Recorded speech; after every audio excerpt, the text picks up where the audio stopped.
Bismillahirrahmanirrahim. Assalamualaikum warahmatullahi wabarakatuh. Hai teman-teman, kembali lagi bersama saya Nurul Aulia Komarina pada review metopen atau metodologi penelitian yang selanjutnya. Baik, izinkan saya untuk mempresentasikan hasil review jurnal saya yang berjudul Perbandingan stroke non-hemoragik dengan gangguan motorik pasien yang memiliki faktor resiko diabetes mellitus dan hipertensi. Baik, langsung saja. Stroke di Indonesia juga mengalami peningkatan prevalensi, di mana di Indonesia penyakit ini menduduki posisi ketiga setelah penyakit jantung dan kanker. Terdapat beberapa faktor risiko terjadinya stroke non-hemoragik antara lain seperti lanjut usia, hipertensi, diabetes mellitus, penyakit jantung, hiperkolesterolemia, merokok, dan kelainan pembuluh darah otak. Pada tahun 2011, WHO memperkirakan sebanyak 20,5 jiwa di dunia menderita stroke. Dari jumlah tersebut, 5,5 jiwa telah meninggal dunia, sehingga penyakit darah tinggi atau hipertensi juga menyambungkan 17,5 juta kasus stroke di Indonesia. Selanjutnya itu ada rumusan masalah, di mana rumusan masalah pada penelitian kali ini yaitu bagaimana perbandingan gangguan motorik pada pasien stroke non-hemoragik dengan faktor resiko diabetes mellitus, hipertensi, dan hipertensi di Rumah Sakit Umum Daerah Dr. Haji Abdul Malik, Provinsi Lampung pada tahun 2018. Selanjutnya itu ada variabel penelitian, di mana pada variabel penelitian kali ini dibagi menjadi dua bagian. Yang pertama itu ada variabel bebas, di mana variabel bebas pada penelitian kali ini yaitu perbandingan stroke non-hemoragik dengan gangguan motorik itu sendiri. Sedangkan variabel terikat pada penelitian kali ini yaitu pasien memiliki faktor risiko diabetes mellitus dan hipertensi itu sendiri. Selanjutnya itu ada metode dan desain penelitian.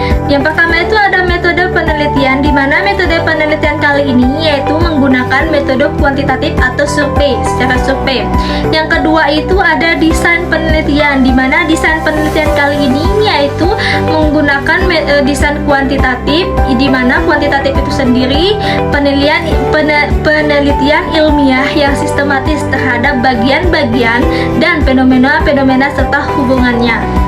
Selanjutnya itu ada hasil penelitian. Berdasarkan hasil penelitian kali ini yaitu dari hasil pengolahan data mengalami perbandingan stroke non-hemoragik dengan faktor risiko hipertensi dan diabetes mellitus yang mengalami gangguan motorik, sehingga dapat disimpulkan di mana penelitian kali ini seharusnya pasien dengan faktor risiko hipertensi dan diabetes mellitus yang mengalami kelainan motorik sedangkan harusnya lebih tinggi dibandingkan yang hanya memiliki satu faktor risiko itu.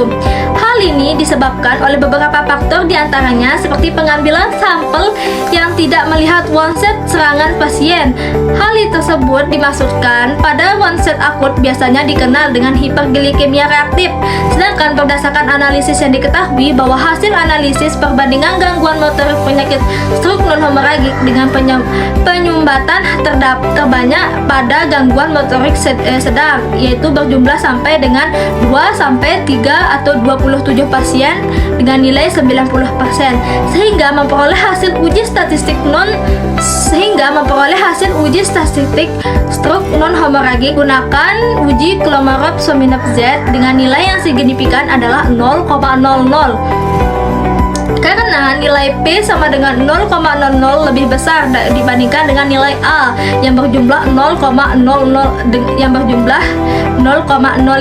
maka artinya tidak diterima perbandingan gangguan motorik pada pasien stroke non-hemoragik ada penyumbatan di Rumah Sakit Umum Daerah Dr. Haji Abdul Malik, Provinsi Lampung pada tahun 2018.